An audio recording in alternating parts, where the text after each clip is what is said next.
अस्सलाम वालेकुम friends. Drama serial इश्क में तेरे सदके की आने वाली एपिसोड में हम देखेंगे कि मारिया जो कि जुल्फी को बहुत चाहती है और चाहती है कि जुल्फकार शाह से शादी कर ले, मगर जुल्फी उसे तो हूर के अलावा कुछ भी नजर नहीं आता। हूर उसकी मोहब्बत नहीं बल्कि उसका इश्क जुनून सब कुछ है।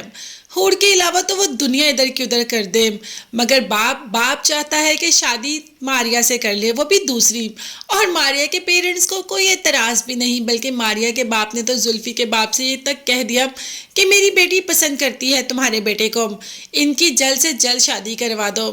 जब बाप ने इस बात का जिक्र घर वालों से किया, हत्ता के बाप जानता है कि जुल्फी हूर को कभी भी नहीं छोड़ेगा, वो कभी भी हूर को छोड़कर मारिया से शादी नहीं करेगा, मगर वो मजबूर है। अगर ऐसा नहीं करेगा तो मारिया का बाप अपने सारे शेयर्स इनकी कंपनी से निकाल लेगा, तब तो इनके पास कुछ भी नहीं रहेगा।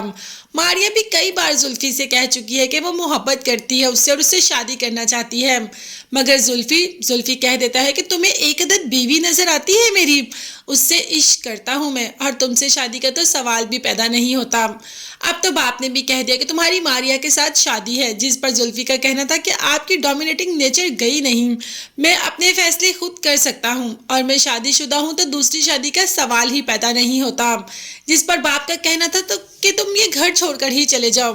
माँ ने कहा कि हरगिज नहीं, जाना है तो आप जाएं अपनी अमेरिका वाली बीवी के पास, मैं यहाँ पर अपनी बहू, अपने बेटे और अपनी बेटी के साथ रहूंगी, आपको इस घर में रहने की तो कोई ज़रूरत है ही नहीं, आप यहाँ से चले जाएं। अब बाप क्या करे, उधर कंपनी वाले प्रेशर डाल रहे हैं मारिया का बाप, और इधर बेटा सुनने को तैयार ही नहीं। अब बाप भी तो बीच में पिसकर ही रह गया और बाप भी चाहता है कि शादी मारिया से ही हो जाए, क्योंकि मारिया से शादी का उनको बहुत ज़्यादा फ़ायदा है। मगर जुल्फकार वो तो फ़ायदा नुकसान देखता ही नहीं, उसे तो सिर्फ नज़र आती है तो अपनी मोहब्बत, और अपनी मोहब्बत के अलावा तो वो किसी को देख भी नहीं सकता। मारिया ने कह तो दिया कि शादी जुल्फी से ही करेगी, तो क्या मारिया ऐसे करने में कामयाब भी होगी? हम भी देखते हैं आगे आगे होता क्या है, मगर ऐसा होगा नहीं, इस बात की गारंटी तो हमारे पास है।